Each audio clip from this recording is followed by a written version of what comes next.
McConnell and Siakam in that half-court sets. This is the one thing that I think the Pacers have found that gives me a little more confidence in them pulling off this Game 7. I wanted to win the championship at home, but I don't want it in Game 7, man. It's so hard to take us seriously when we're playing freaking CONCACAF teams. Like, This is what we should be doing against them. Brazilian teams are undefeated. They're really using this as kind of a proving point to say Brazilian football is quote-unquote back if it ever went away. But JJ Spaun out of nowhere. He was actually leading day one. A lot of people weren't giving him any chances, including me.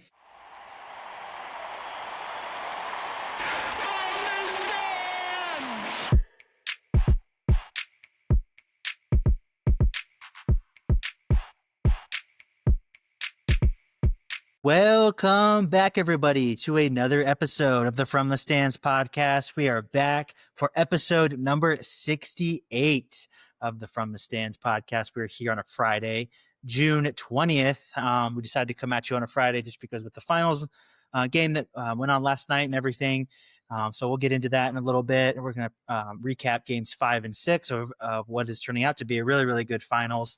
Some say for the ages, but some say it's really boring. But we'll go over that in just a moment. We'll also get into a little soccer stateside with two tournaments, the Gold Cup and the Club World Cup. We'll get into that a little bit later.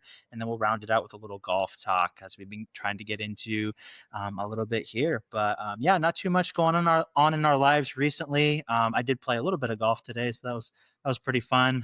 As we've said before, something that both Fez and I have kind of tried to get into over the last few weeks, years, whatever. So, but yeah, without further ado, we'll kind of just roll right into the finals portion of the podcast here. Like I said, games 5 and 6 heating up here to talk about here since our last episode.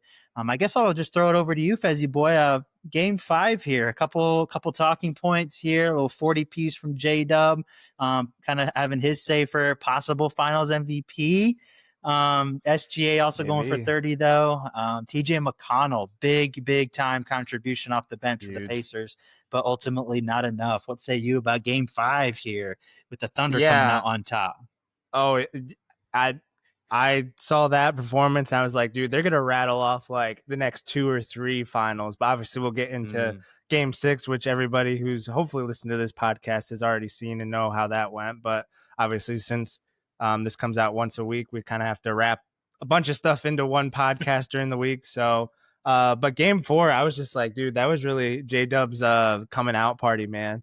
I don't know the exact stats, but they were saying he's like the first player in like almost like 50 years at that age to do what he did. Like he's 40 the youngest points, player to have 40 in the finals game. That's crazy, dude. And like the fact that he came from Santa Clara, like a prospect coming out of Santa Clara like that. Like the only other player that I remember from, well, I mean, Steve Nash came from Santa Clara, right?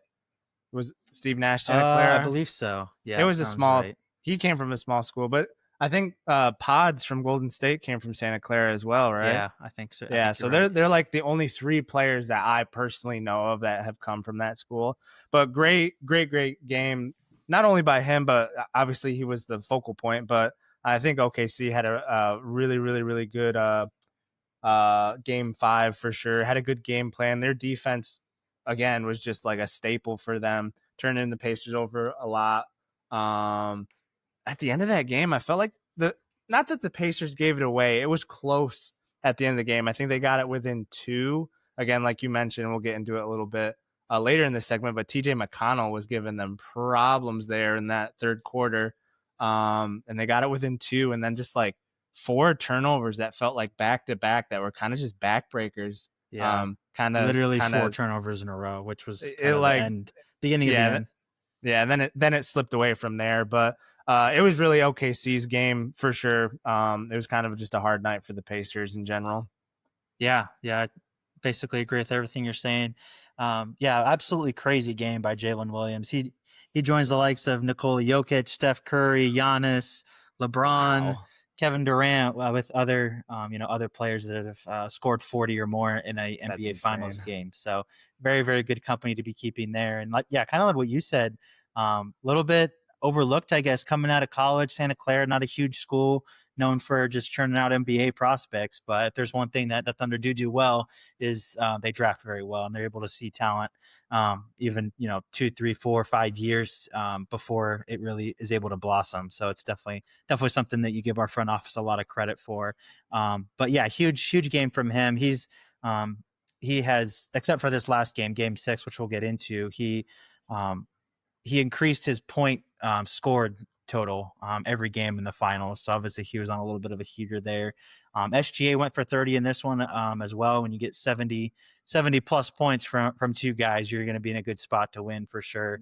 Yeah. Kaysen Wallace and Andrew Wiggins, again, giving us huge minutes off the bench, scoring really well. Kind of that thing we were talking about last time we were on the pod, the role players playing so well at home. I definitely got the better end of that. And TJ McConnell, the only thing that I would say that the Pacers kind of messed up with is TJ McConnell was having an absolutely incredible game. And he had a good game 6 as well, which we'll get into, like I said. But I think Rick Carlisle really made a mistake because he did not play much in the second half in general, but definitely in the fourth quarter. They sat him for, I don't remember exactly who they put in there instead, but they sat him when he was hot, playing well. And I think that really came back to bite him. He could have definitely made a push for them late. I think made the game a little bit closer and maybe brought some stability. I guess kind of what you were saying, the 4 turnovers in a row and everything. Get a vet in there that's playing well. He might be able to calm things down. So I think that's where they were hurting the most, I guess, in this game. But again, we just kind of when we go in there and we blitz them,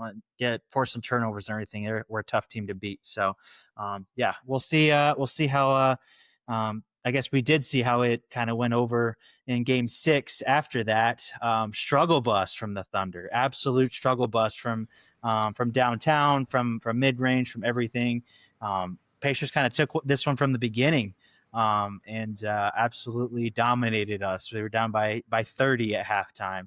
Tyrese Halliburton coming into this game a little bit hobbled, calf strain, pretty serious calf strain. They were saying he might miss the game, but he did not look injured at all. He was hitting big shots. He was facilitating and everything. And Obi Toppin came up huge off the bench as well with a huge contribution. I think he scored 20, 22 points, something like that. So he's a big time contributor when he's playing well. But what did you see in this game 6? Obviously, absolutely destroying my Thunder.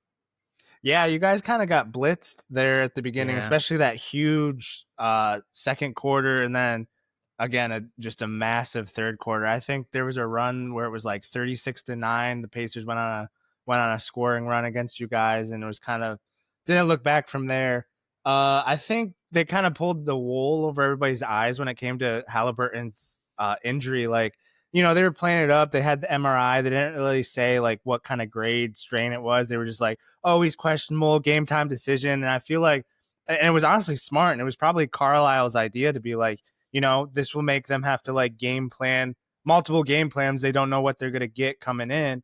And honestly, they probably didn't really know what they were going to get from Halliburton either. They probably didn't realize he was going to play this good, but they knew he was going to still play minutes and be able to be as mobile as he was. But again, McConnell and Siakam in that half court sets. I think this is the one thing. I'm sure we'll get into like some predictions after we get through this game. But this is the one thing that I think the Pacers have found that gives me a little more confidence in them maybe pulling off this game 7 win. Is before it was really like they had to be run and gun. Like that was their only way to play offense. But with McConnell and Siakam in the half court, like even if you guys slow them down, they got 2 guys now that they can kind of go to when things are slowing down that can still get a bucket, still get your offense going, get the Pacers offense going, even in the half court when, maybe the defense is clamping them down. They can't get out and score and stuff like that. So it'll really be interesting to see in game 7 what they end up doing. Again, it's just a series of adjustments. That's what these NBA playoffs are. So, I think it was a little misleading with the Halliburton injury. Like, obviously, he sat for most of that game 5 with McConnell playing so well. But, I mean, then again, he didn't sit. That was the other thing. Like, with McConnell playing so well, you figured just like, oh, yeah, he's hurt. Like, just keep him out. He's not really doing much. But, yeah, definitely be interesting to see going back to OKC, which, that's going to be a tall task for the Pacers for sure. Yeah, for sure. And one of the things that I've seen that from the Thunder in the games that we've lost in this series is that when we go away from a lot of the things that has made us so good and so hard to beat, that's when they really beat us. Like Mm, one of the things that I saw, and I've talked about this before, is I feel like SGA was going a little bit too much ISO once again.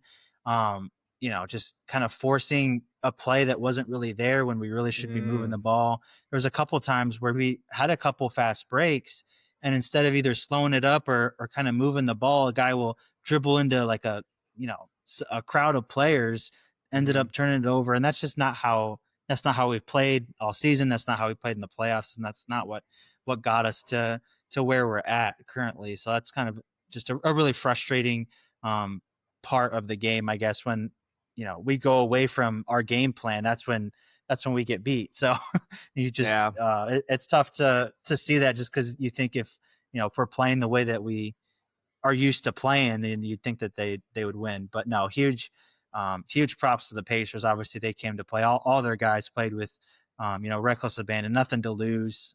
We right. just got beat on hustle plays too. A few lazy turnovers. I don't know if you remember specifically the um, I think it was a fast break or something, and Lou Dort, I think it was, that tried to get the outlet pass down there, and then I think T.J. McConnell Mm, deflected the ball, and yeah, everybody just kind of thought it was going to go out of bounds, and then T.J. McConnell ended up with the ball, easy 2 points on the other end, kind of thing, and that's kind of what right. hurt us. But like I said, huge props to them. They were playing with nothing to lose. Obi Toppin, can't say enough about his performance. He's kind of that perfect glue guy, 3-and-D, can dunk, exciting player kind of vibe, kind of like an Aaron Gordon or a Derek White, just a glue guy that Hmm. can do everything. So I really liked his contribution in this one for sure. But Yeah, I'm same. hoping that we're able to bounce back. I really hated giving that one up.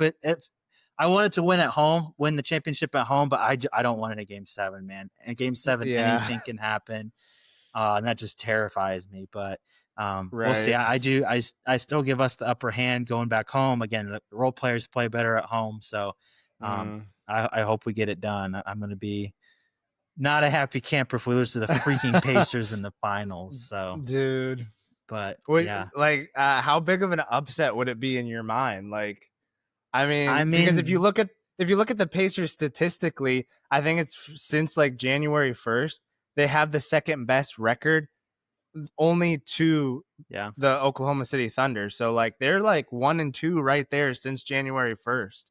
Yeah. So, Well, I that's the mean, thing. Everybody's kind of been writing them off, but there's stats like that where it kind of proves that they've been a really good team for a long while now. Like maybe it's just kind of like you're not used to the Pacers. They don't have the stereotypical superstars or the big three that we're kind of used to seeing. So that's why everybody's kind of writing them off. But no, they've been good. I do think it'll be a big upset just because not a lot of people were giving them their props, but maybe they should have from the beginning. So mm, yeah, definitely. But I mean, we definitely have the better team on paper. right. So I do think that'll be an upset. But again, they've they've kind of been a buzzsaw getting through teams that have been a lot better than them, at least in the regular season, than they have. So um, Right. very, very excited for that game 7 on Sunday. I'll be very bummed if we lose, but ecstatic if we win. Because again, my teams, bro, we don't win anything like ever. Yeah. Like basketball, soccer. I'm a freaking Arsenal fan. Second place every year, never win. Like never you won the root for like Champions League.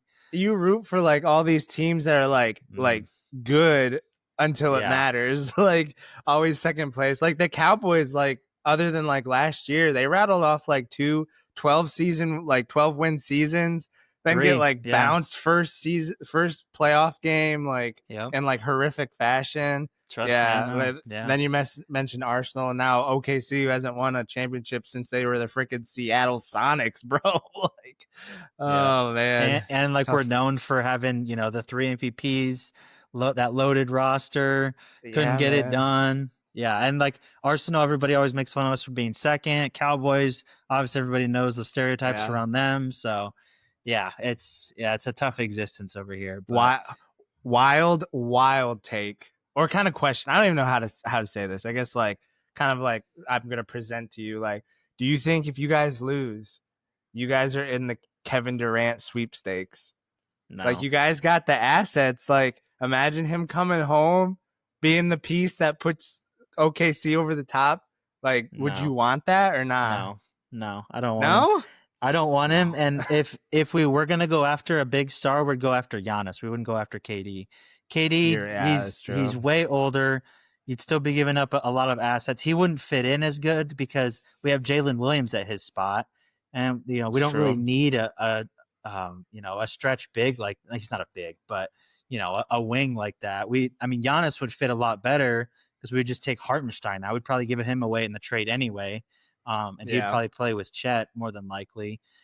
Maybe Chet would go to the 4, but getting Giannis would be a lot more of a roster fit than KD That's would true. be, because then you're just, I guess Jalen Williams would go to the 4 and KD would play the 3, but Hmm. I don't think that I think he's garnered some of the respect back from the Thunder fans, but I just don't think it's there, and I don't see the front office. The front office, I feel like, is very, very in tune with what the fans want to in Oklahoma City, which Yeah. again makes us a lot different from like literally any other team in the major sports in America. Where I don't Yeah. think that they would, at least they wouldn't trade to get him. Maybe they would sign him in free agency, possibly, but Right. nah, man, I Yeah, don't like see it. if nothing else really materialized, I could see him maybe like because the thing is like he's gonna want a payday. Like that's just what he does. He's Yeah, I and we think don't he's have it because we got Jalen Williams and SGA to pay, so right, and that does make sense. But and Chet. like in a world where like Giannis isn't available because like for some whatever reason he decides to stay in Milwaukee, then KD gets bumped up in the free agency list. Like this is the guy to get in free agency because it's not that crazy right now. It's like maybe Giannis and then for sure KD. KD's on the move regardless. They've lowered the And I price just for KD too. yeah, and I don't know if like if you guys lose a championship getting this close, doing the approach that you've done, that maybe the front office goes, I don't know, guys, maybe we have to take a swing at this. I don't know, because like, I mean, you guys have put some impressive teams together and like come up short a couple times. Like again, you mentioned the 3 MVP, the loaded roster coming up short in the Yeah, I mean, finals years ago. So yeah, I mean, like I said a few weeks ago, like if we don't get it done this time, like Presti has to go out and get somebody that's going to get it, because he has to close, because like you said, we've had yeah. so many rosters that should have won or have come close, and we haven't been. Obviously, he drafts talent like nobody else. He's able to acquire draft picks and able to trade for star players if we wanted to. So if we don't get it done this year, he's got to go get somebody. I don't think that guy's KD necessarily, but Hmm. something's got to get. But at the same time, even if we do lose in a game 7, that's basically as close as you can come to winning a championship without doing it. So I could see them also Yeah. retooling, kind of like what we did last year, getting a Hartenstein, just kind of retooling just a little bit here and there, making another run at it. Because I mean, we're right there basically. So Right. historic, Would coming off you? a But would historic you? season. Do you think you need another piece, or do you like? I personally No, would chalk it not up just to really. like inexperience. Like just run it Meh. back with this team. Obviously, you can.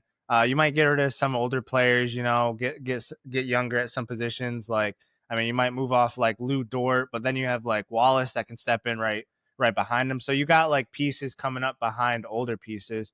I feel like you just run it back and like with the experience that you have now going this like literally going to a game 7 in the NBA finals as long as the season can possibly go. Like you just take that experience and you just like hope that's what you need cuz like a lot of like these bad losses I feel like have just been inexperienced. Like last night, like an inexperienced team like backs against the wall, Pacers are going to come out like flying. Like you got to realize that and like Yeah. just weather the storm a little bit better than they did. I don't know. Yeah, I think some of it is inexperience. I mean, our oldest player is Alex Caruso, who's like 31. So Right. obviously, we're a very, very young team. I do think that even despite the ages, that it is a more mature team than some people will give them credit for. Like obviously last Mm-hmm. year we weren't ready, and then like this year, historic regular season, beating the Nuggets was huge for their growing Yeah. up. I think. I do think that there's still a little bit inexperience, and I think you make a good point with some of these games where like they get down and don't really know how to respond. It just gets worse and worse and worse, and by the time it's halftime, it's 30 points. So I think that's kind of ridiculous. So maybe like a vet. A lot of people talking about Russell Westbrook, bringing him back, a veteran point guard that can really Hmm. step in during those moments. But I'm not sure if that'll happen. But We'll see. I still think that we're the favorites to win Game 7 on Sunday, though. To at home, better team on paper. I mean, I'm hoping that we get it done. So we have to have this discussion, but we'll see. Yeah. We'll see about I'm that. assuming that I'm assuming that's your pick for tomorrow. OKC. Yeah. Yeah. Sunday. I would have to agree. I don't know. I'm not, like I said, McConnell and Siakam kind of figuring out something in the half court gives me some hope, but like it's just the record that OKC has after a loss is like insane. Obviously, say, like we bounce back better than anybody, dude, for real. But like, so you have that going for you're at home. You're gonna get way more from your bench players at home, as we've seen in this series. So, I mean, obviously it's Game 7 in the NBA Finals, the biggest, brightest stage that you can have. So maybe that'll play a factor.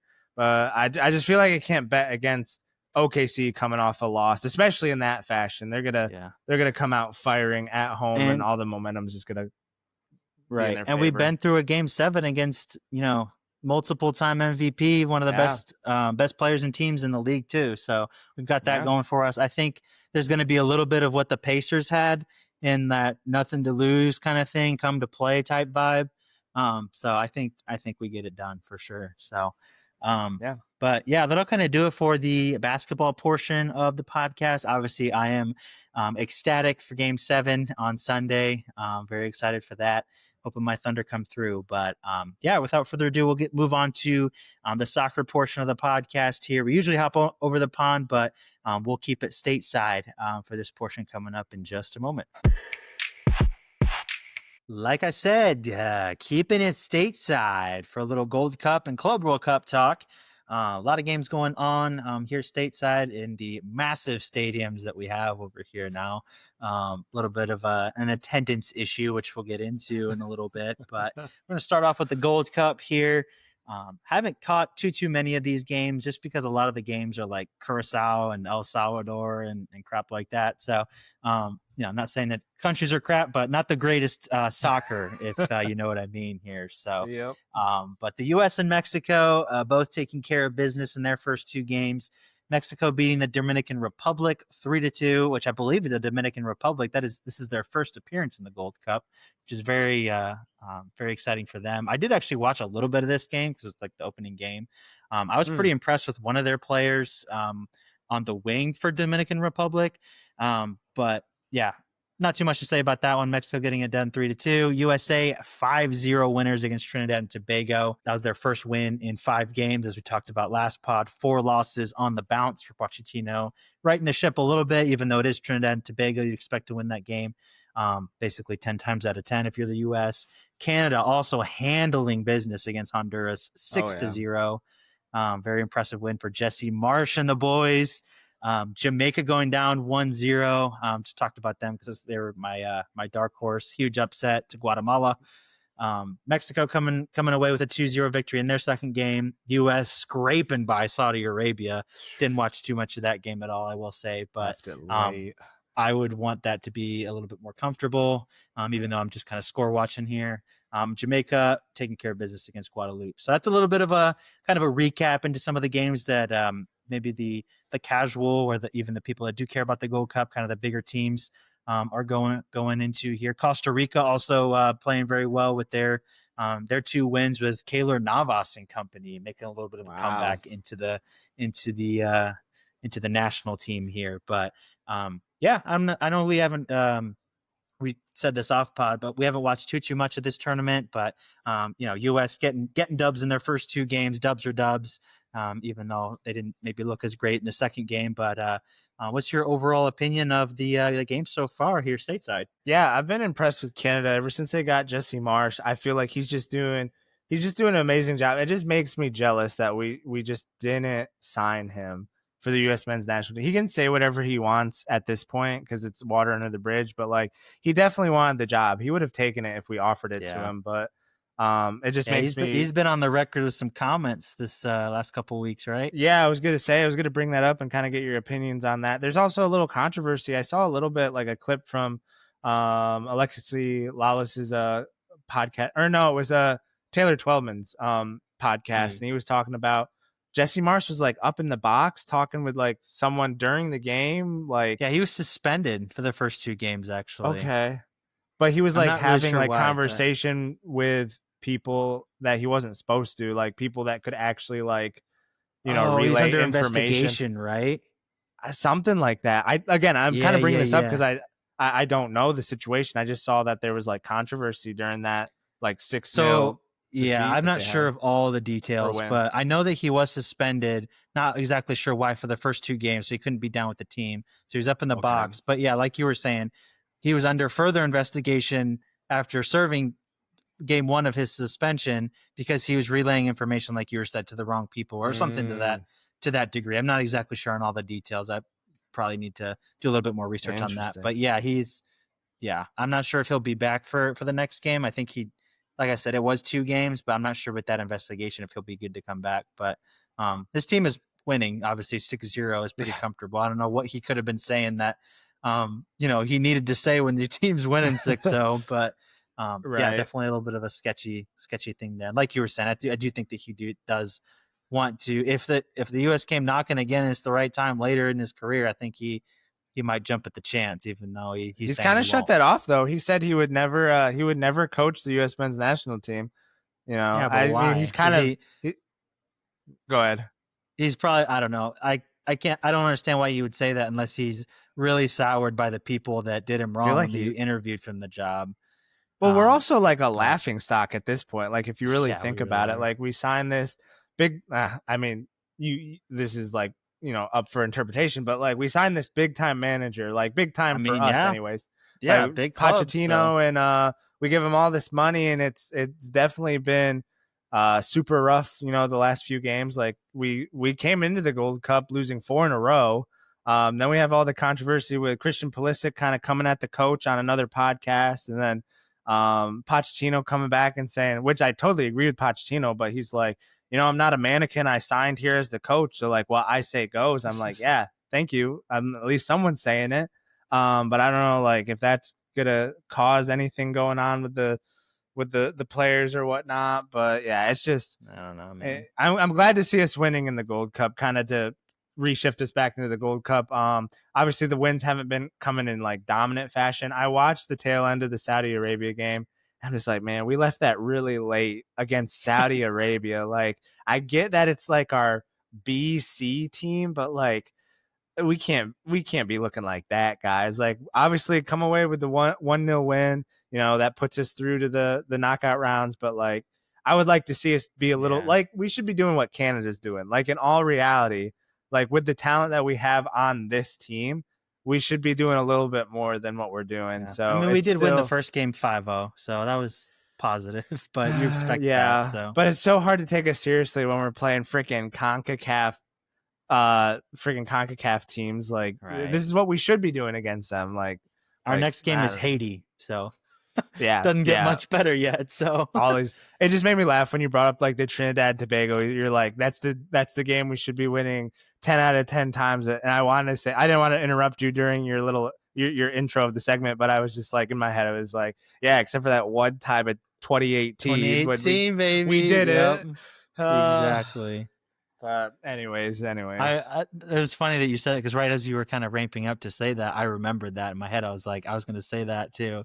It's like that yeah, one time in Trinidad. we're never living that down. Yeah, that's crazy. Like even if like everything Absolute happened, bomb from like dude. 40 yards out. Even if America like somehow wins a World Cup in the next like 10 to 20 years, they will still bring that up like when they're handing out the trophy. Like, this team didn't even make the World Cup in 2018. Like, it's gonna be just like that thing that just Yeah, holds it's on to, like, possible. always gonna bring it up Yeah. every single time. Yeah, for sure. Well, like I said, the favorites taking care of business here, as you would expect. No big upsets here yet, except I guess if you want to consider the Jamaica one an upset. But like I said, it doesn't get too much better as far as the groups are concerned. USA is playing Haiti, Canada playing El Salvador. Canada actually has a game tomorrow before that against Curacao. Mexico playing Costa Rica. That should be a little bit of a better game, maybe on Sunday. But I don't think the real games will start until at least the quarterfinals. So we'll see what the U.S. was able to do here. But moving it on to the Club World Cup, the other tournament that's going on stateside here. This one's a little bit of a weird one here, I would Yeah. say. I feel like half the teams are trying, half the teams aren't. Bayern beating Auckland 10-0, and then Auckland also losing to Benfica 6-0. Most of you probably don't know who Auckland is, but they're literally a semi-professional team. Mm-hmm. The way the Club World Cup works is that they have to have a representative from each continent, at least one, and they're from Oceania, which is like New Zealand and a bunch of islands down there. So most of the guys have full-time jobs on top of Yeah. that. The goalkeeper literally had to ask off work. Like he took like the rest of his vacation and had to take a couple days unpaid to come to the Club World Cup, which is absolutely insane. But It's just so funny to me. That's literally like you or me. Like if we played on a semi-pro team, we're like, "Hey, we yeah, wound up in the freaking Club World Cup and we're playing Bayern," but we're like, yeah, "Well, I gotta see if I can get some time off from my like." I mean, crazy. in all reality, like if my job didn't give me the time off, it'd be like, "Hey, I'm quitting. I'm gonna find a new job when I come back, but I'm gonna go play in the Club World Cup. Sorry, bye." But like, Right. it's funny to see like the stark differences between like one of the biggest clubs in the world and then friggin' Auckland FC or Yeah. whatever, literally taking With time off from work. Yeah, with how much money is in this tournament, though, you'd think that they'd be able to pay their players like for the rest of the year or whatever for their jobs. But Right. yeah, I mean it's a no brainer. Like their schedule is literally like Bayern. I think like today they played Benfica, and I think their last game is against another big boy, Boca Juniors from Oh no, Argentina. So yeah. you're playing some of Tough. the best clubs at least in the world. Obviously Bayern, all their stars. So Mhm. good time for them for sure. But yeah, a little bit of a split. I guess as far as teams trying, I would say it doesn't really seem like the European teams are trying all that hard. Some of them do have their main squads here, but um, just looking at some of the results, watching some of the highlights, doesn't seem like they're in full gear. They're maybe treating it as kind of a friendly. The Brazilian teams are undefeated, so they're taking it very seriously. I've heard reports from Brazil that they're really kind of just using this as kind of a proving point to say that hey, like Brazilian football is quote unquote back if it ever went away. Like we're Yeah. a serious league, and trying to use this as kind of a just a comparison point against the European teams that maybe aren't necessarily trying as hard. One example being Flamengo beating Chelsea today 3-1, Botafogo beating PSG 1-0, and both Yeah. PSG and Chelsea having most of their big names there. So what do you got to Mhm. say about kind of the back and forth with the Brazilian teams coming up pretty big, and the European teams maybe faltering just a little bit here? Yeah, I mean, in the earlier editions of this competition, it wasn't in a tournament style, and I feel like a lot of the Brazilian teams took it seriously back then too. Like, I don't remember like always hearing about like, I guess it was always kind of like Real Madrid would win it, then a English team would win it, but like there's a couple like Brazilian teams that would win it just based on the earlier format that they used to run this in. But Yeah, definitely with this tournament style that they're doing now, more of like an actual World Cup style for this competition. It really does show the teams that are trying and teams that aren't. Like Brazil, the Brazilian teams are taking this super seriously, being able to play some of the big guys, and why wouldn't you? Like it's a chance to show that like, hey, we aren't pushovers for sure. I don't know the team, but there's a team with like Jorginho on it, and it's Flamengo. Yeah, yeah, Flamengo. They have that's some the team like that just beat Chelsea today. So yeah, they got some studs on their team for sure. So definitely yeah, they're no pushovers for sure. Yeah, they're kind of known for getting some of the OG like Brazilian guys on their team. I don't think they have as many quite anymore, but I know that David Luiz was on that team. Mhm. I know there's a couple other guys that maybe aren't on there anymore, but they had several guys like a year or two ago that were ex Premier League players that made it Yeah. pretty big. So They got not, Danilo or the defender from Juventus. yeah, Is it Danilo? Is that his hmm name? yeah, Yeah, Danilo. And I saw or I Alexandro, one of the two. I know he's yeah, in the it's one tournament of those too. guys, but I saw that today and I was like, oh, they got a pretty decent squad of like, Yeah. players that have been places for sure. Yeah, Fluminense, who's like their biggest rival, absolutely played Dortmund off the field in their first game, and I saw that. they have Thiago Silva on their team. Mhm. He's he's still as good as ever. So Yeah, they definitely man. got some guys that can still play. Hmm. But yeah, very impressive by the Brazilian sides overall. The American teams are doing basically terrible. Seattle's terrible. Bottom Inter of the Miami group. did win Yeah. today, but Yeah, they and then beat Porto. That was random. yeah, that was very random. Al Hilal from Saudi Arabia, They're very balling. impressive team that they have. They have basically at every position guys that you would know, like Joao Cancelo, Koulibaly, Milinkovic Savic, Ruben Neves. So they're kind of Wow. littered with stars. They tied with Real Madrid, which is very impressive. So Mm, they're not quite the pushovers that you'd normally be used to a team from Saudi. So um, right.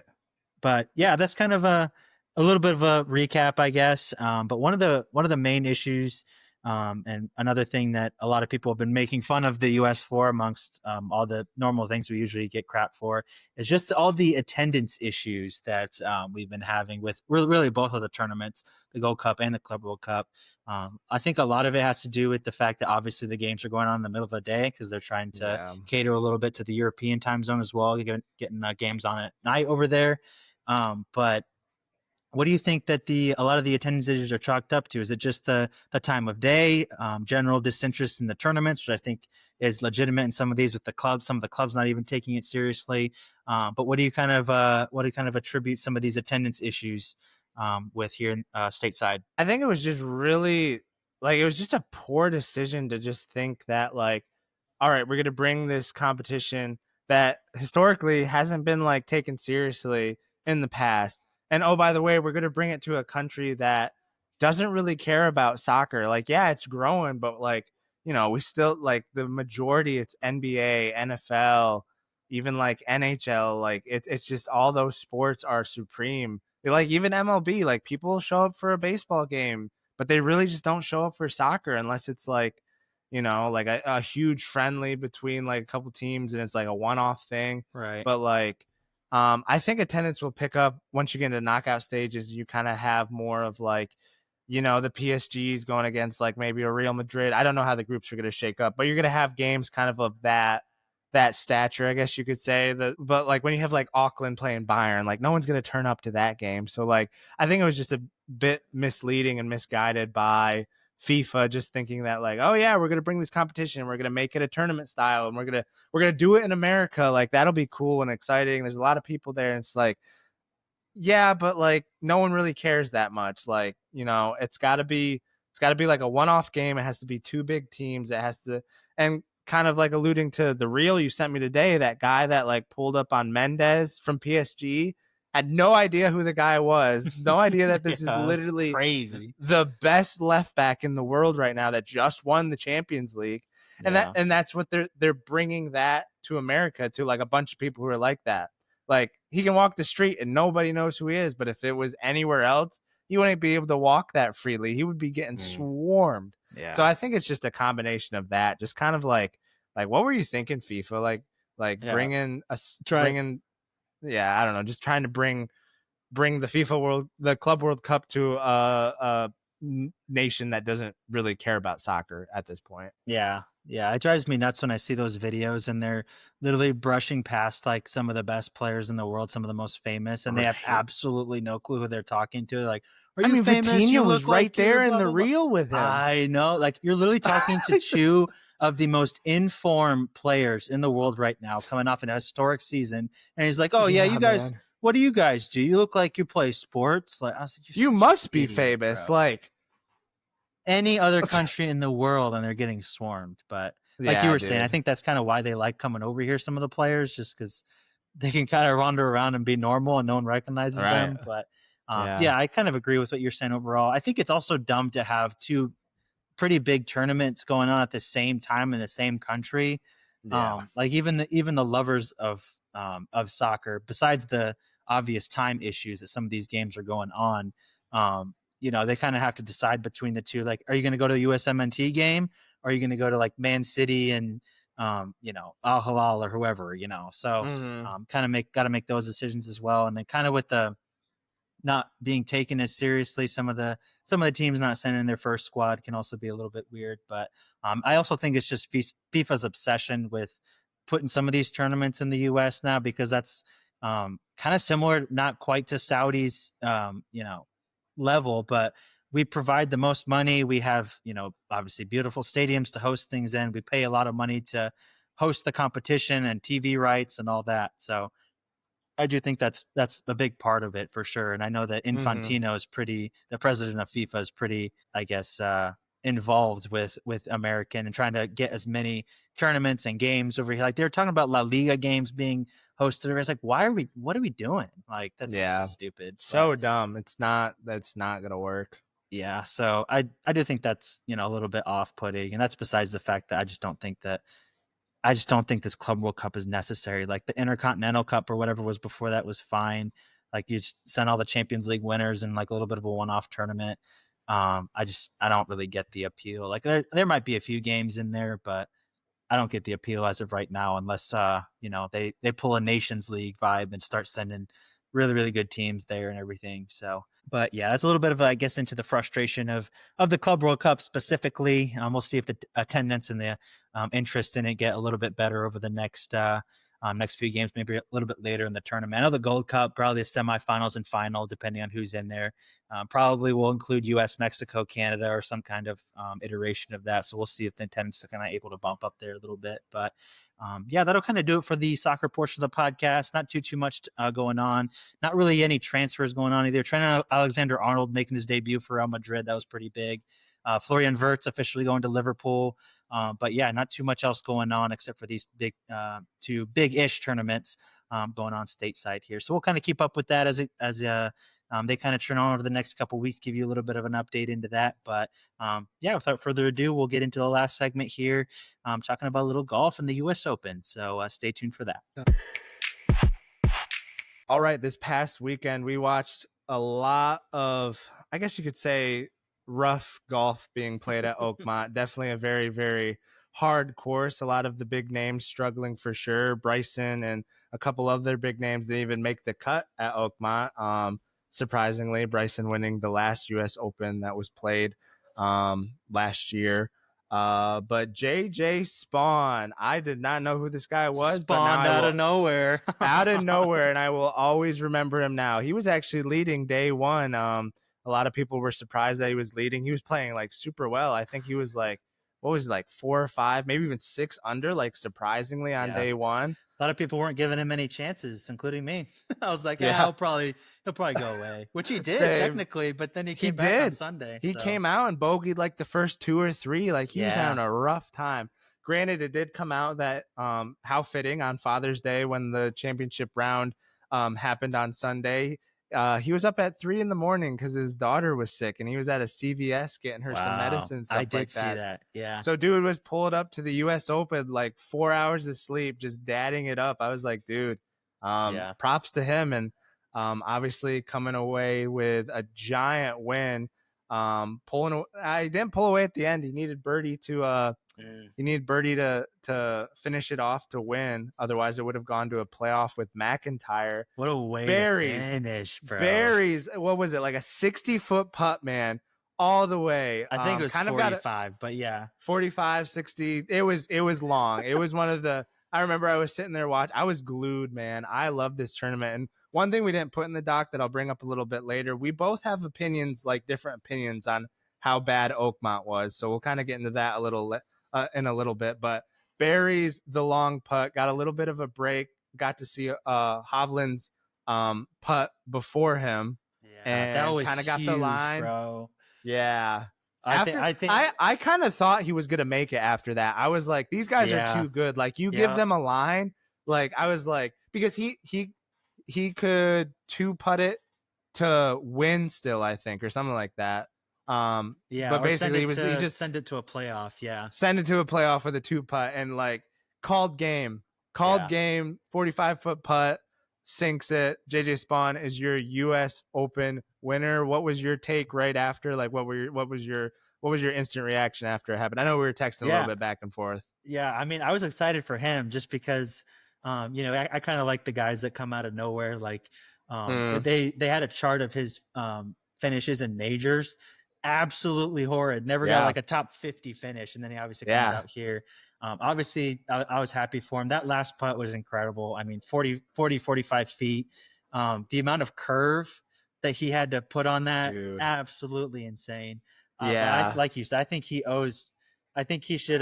He should send Hovland a couple $100,000 on that one, just because. Yeah, I man. mean, like you said, he had to have helped him out, and with how good these guys are, Right. you give him a good read from a similar spot, he's gonna drop it in. But I thought it was super cool. Not just obviously an insane putt, but that to put him as the only player under par at Mm. -1 was a really really cool story too. Hovland did really well. He finished in third. Rahm and Scheffler both tied for seventh. McIlroy at +7, quite a bit farther down the leaderboards, has just showing you how tough it was. Like you said, he struggled kind of throughout the weekend as well, but most of the other players struggled a lot more. So it's really just Yeah. a test of, how much you can just kind of stay mentally involved. We saw lots of players just being really, really frustrated. A couple choice words on a hot mic, a couple lockers being destroyed, and things like that. So Saw it's that. definitely getting to the players for sure. But I guess I'll kind of dive right into some of the I guess you could call it disagreement. I don't know. Like at the first couple of days, I was like, man, this is a tough watch, just because I felt like a lot of the players, like, it wasn't fun at the beginning when it's just like tee box rough, Mm. two three putt, like the one, it was JJ Spawn's where it hit the pin and then it rolled Yeah. down like 50 Tough feet. break. I was like, what is this course, bro? This is brutal. But by the Yeah. weekend, I was like, okay, this is, I can see why, people like it and everything. So I didn't hate it quite as much by the end of it. But the first couple of days, I was like, man, this is a tough watch. So Yeah. Um, the thing that I really liked about it, like it being so hard, and kind of talking about like Rahm and Scheffler, who came in seventh, they were like in it coming into like the last few holes, even though they ended earlier, like at +4, because you just slowly started seeing like Burns and Spawn and Hovland just kind of dropping strokes, dropping strokes, dropping yeah, strokes, and like you said, like Spawn ended up like just with that birdie is the only reason that he was one over. right. Like it took one over to beat the second place at even. Like I Yeah, mean, it or was not crazy. one under, sorry. But like Yeah, but it it. was I just I the thing that I appreciated a lot about it was like it Mhm. wasn't over until it was over. Like a Yeah, lot of times with like some of these easier courses, it's like, oh, the leader's like leading by like 8 strokes, and it's like, well, everyone's playing good golf right now. Like the course, they have it figured out. So it's like for a comeback to happen, you really don't see the leader falling apart unless like it's happened before. But like with Oakmont, it's just like you're waiting. You're just like it's gonna go bad at some point. Like just making sure it doesn't like go catastrophic gives yeah. you a chance to stay in it, even at like +4, like Rahm and Scheffler. Yeah, for sure. And I think there's so much change, so many changes to the leaderboard as well, Yeah, which was pretty crazy. Just shows you how much movement there was. And I know we talk about him all the time, but the announcer said it several times that if Shetler had made a couple of yeah, those, a couple of putts early on, like maybe when it was raining or on a couple different ones that were makeable for him, he would have been right in the mix too. So it's just one of those courses that you're like, something here, something there that can really get you behind. But so I would still, kind of fall on the, this is a brutal course, like it's a tough it's watch, but tough. just slightly. Like I like I said, by the end of it, I kind of found the beauty in it a little bit. But yeah, Yeah, tough course overall for sure. I would have shot like a 120 on that stupid thing, bro. Yeah, Actually, crazy. I was texting one of our other friends, and he said he would have shot like a 106. I was like, dude, the first time I get in the rough, I Nah, ain't coming bro. out. Like I would have just quit after that. Like if I get in that like 6 inches of rough, dude, like Yeah. that's Can't even see insane, the ball. You need a flag. Like if the dude. professional players, bro, or every single one of them, basically, except for the winner, is over par, Yeah. it's absolutely brutal. So Yeah, so brutal. yeah. One other thing that wasn't on the dock, but I wanted to get your opinion on. I don't know golf ruling that much, but did you see the controversy with Burns's ball that he wasn't awarded relief, even though it was like in standing water? I Did did you not see that. did you see No. anything? Yeah, Mm-mm. Burns I was know he actually was at the very top for a while too. I know that doesn't have anything to do with it, but he was going pretty good there Saturday into Sunday. But yeah, he was leading going into the day and leading through most of the day. He was leading mhm. after the rain delay, obviously. And so it was really it was on I just think it was unfortunate. Like looking at the replays, you can see that the ball's in like a ton of water. And by, I guess, Yeah. apparently ruling, Oh, I and did see that. Was that like when he was yeah, barely on the fairway? yes, Yes. yes. Okay. I did. I Yeah, do he asked remember for that. relief twice because you can ask for one ruling and Yep. then you can ask for a second opinion. He was They upset both about that. told I him do no. remember that now that you say Yeah, that. and Yep. I think he double bogeyed that hole, and that was the Yeah. start of his like his Super falling tough. apart. And he was a classy guy about it. He could have pointed fingers after it, but he was a classy guy about it. Didn't like really make too many excuses. But I mean, everyone's going to bat for him in the comments on Instagram and X and all that right now. Like just a tough way to kind of like, in a sense, lose a golf tournament is Yeah, he was at tough. the top there. Yeah, I guess when you know kind of most fans and most people are gonna have your back, it's a little bit easier to be classy. But yeah, super frustrating there for sure. But yeah, one tournament that is going on this weekend, though, is a Travelers tournament. I just wanted to touch on this one, I guess, because it is going on this weekend. Scheffler leading the pack in that one. He's tied for first at -8.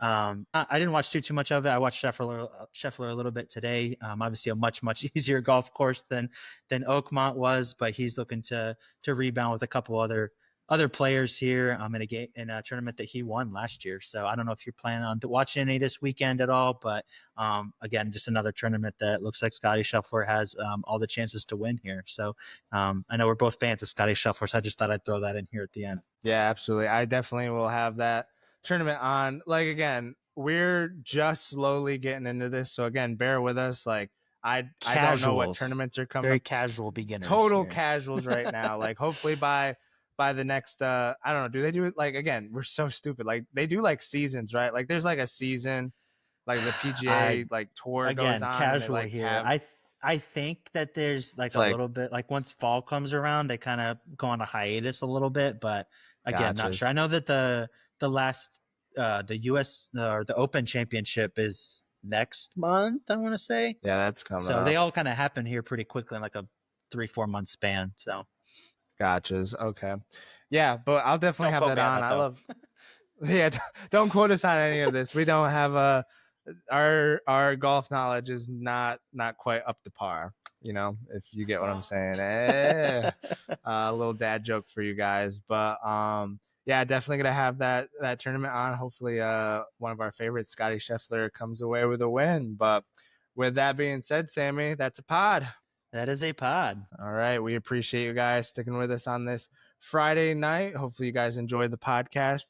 If you guys don't mind liking and subscribing to the podcast, that would help us a lot. Takes you literally 1 second, but it makes our day. So we really appreciate if you guys would do that. Go follow us on Instagram, follow us on Spotify, Apple Podcasts, rate us there. That helps get the podcast out to more people. And we would really appreciate that. But with that being said, we will catch you guys on the next one. All right. Peace.